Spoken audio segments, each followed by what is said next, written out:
হবেন, তত বিনয়ী হবেন, তত ঝুঁকবেন, তত লজ্জাশীল হবেন, তত ভদ্র হবেন, তত বিনয়ী হয়ে স্রষ্টার কাছে ধরা দেওয়ার চেষ্টা করবেন। তাল গাছের মতো, নারকেল গাছের মতো সিনা উঁচিয়ে থাকবেন না।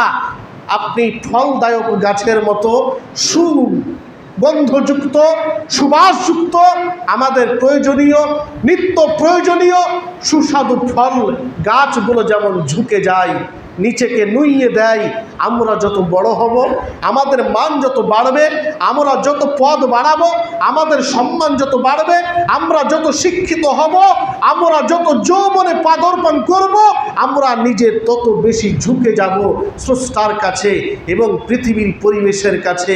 আমি যেন আল্লাহর কাছে পুত পবিত্র হয়ে, বিনয়ী নম্র হয়ে, ভদ্র রুচিশীল বান্দা হিসেবে ফিরে যাবার সুযোগ পাই। আল্লাহ আমাদের তৌফিক দান করুন। সকলে বলি আল্লাহুম্মা আমিন। শেষাংশে আরেকবার বলি আপনাদের, গত জুমাই বলেছিলাম, আপনারা যাকাত থেকে যদি কেউ আমাদের মিশনকে একটু সহযোগিতা করব মনে করেন, আমাদের করেন না আপনারা তা নয়, শহীদুল ইসলাম সাহেব করেন, মাস্টার সামারুল সাহেব, ফজর আলী সাহেব, আরও অনেক আছেন, আব্দুল রশিদ সাহেব, আমাদের সেলিম সাহেব, অনেকেই সহযোগিতা করেন। আপনাদের সহযোগিতা সারা বছর আমরা কালেকশন কোথাও করি না, 1 টাকা কালেকশন করি না। সারা বছরের হিসেব হয় রমজানের আগের দিন হিসেব হওয়ার পরে রমজানে আমাদের কমিটিতে যারা আছেন তারা পূরণ করেন। এবং আপনাদের মতো কিছু জাতির হিতাকাঙ্ক্ষী, ধর্মের দরদি ব্যক্তি আছেন যারা আমাদের সহযোগিতা করেন। কিছু দরিদ্র শ্রেণীর ছেলেদের, খেটে খাওয়া গরিব ঘরের ছেলেদের একটু উঠিয়ে নিয়ে এসেছি। সবাই রাজমিস্ত্রি হয়েও না, তোমরা একটু সচেতন হও। কারণ তার বাপকে যদি 200 টাকা ফিজ বাড়িয়ে দিই আর পড়াবে না, সে কেরালা পাঠাবে খাটতে। কারণ পড়ার মান, শিক্ষার মান তার পিতামাতা বোঝে না। তাই বড় কষ্ট করে সমস্ত দায়ভার নিজ মাথায় পেতে নিয়ে আজকে 110 জন একেবারে পিছিয়ে পড়া ঘরের ছেলেকে উঠিয়ে নিয়ে এসেছি। তোমরা মানুষ হও, তোমরা শিক্ষা অর্জন করো। আপনাদের দোয়ায় আজকে 110 জন ছাত্র আমাদের মিশনে 5 বেলা খাবারের মাধ্যমে, মর্নিং আওয়ারে পিওর মাদ্রাসা, ডে আওয়ারে পিওর স্কুল, 2 রকম শিক্ষার মাধ্যমে গড়ে তোলা হচ্ছে।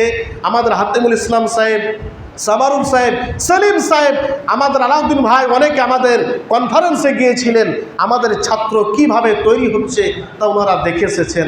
আরবি কোরআন পড়বে, ইংলিশে ট্রান্সলেট করবে, বাংলায় আপনার কর্ণগোচরে পৌঁছে দেবে ইনশাআল্লাহ। সেভাবে তৈরি করা হচ্ছে আমাদের ছেলেগুলোকে। যদি আপনাদের মন চাই সহযোগিতার হাত বাড়ানোর জন্যে, আমাদের ইমাম সাহেব আছেন আমাদের মসজিদে, আমাদের সেলিম সাহেব, আলাউদ্দিন ভাই আছেন, একটু আপনারা সহযোগিতা করতে পারেন জাকাতের ফান্ড থেকে। আন্তরিকভাবে সকলের জন্যে প্রত্যেক দিন ফজরে নামাজ পড়ে আমাদের ছেলেরা সূরা ইয়াসিন পড়ে, দরুদ পড়ে সারা বিশ্ববাসীর জন্য দোয়া করেন। সে দোয়াই আমি হতভাগাও যেন আপনাদের কিনে শামিল হতে পারি। সকলে বলি আল্লাহুম্মা আমিন। আপনারাও এই মাগফিরাতের জুমার দিনে এই অভাগারের জন্য, হতভাগার জন্য একটু দোয়া করবেন, যেন ঈমানের কাফন নিয়ে স্রষ্টার কাছে ফিরে যেতে পারি। আল্লাহ যেন আমার মতো বান্দাকে দেখে তিনি নবীজির কাছে দাঁড় করিয়ে গর্ববোধ করেন। সেইটুকু পাওনা নিয়ে এই হতভাগার জন্য দোয়া করবেন। সকলে বলি আল্লাহুম্মা আমিন। আসসালামু আলাইকুম ওয়া রাহমাতুল্লাহি ওয়া বারাকাতুহু।